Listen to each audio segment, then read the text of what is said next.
Tatlong magkakaanak ang nasawi ng matupok ang isang gusali sa Jolo, Sulu.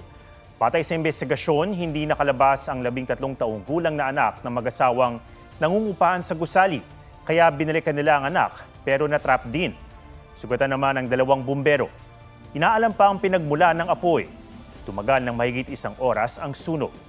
Sinusubukan pang makontak ang pamunuan ng nasusunog na gusali o nasunog na gusali. Sa unang pagkakataon, bibida sa romantic comedy series si Jillian Ward.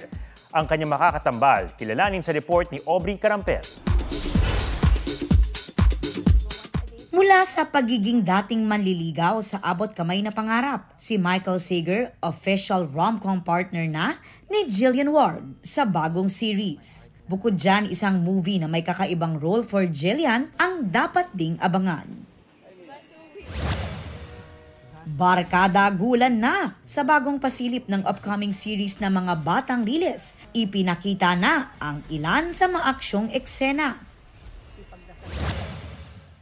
Singer and actor Cha Eun-woo makakasama ni Lee Seung-gi sa remake ng kanyang hit song na Because You're My Woman. Aubrey Carampel nagbabalita para sa GMA Integrated News. Huwag magpahuli sa mga balitang dapat niyong malaman. Mag-subscribe na sa GMA Integrated News sa YouTube.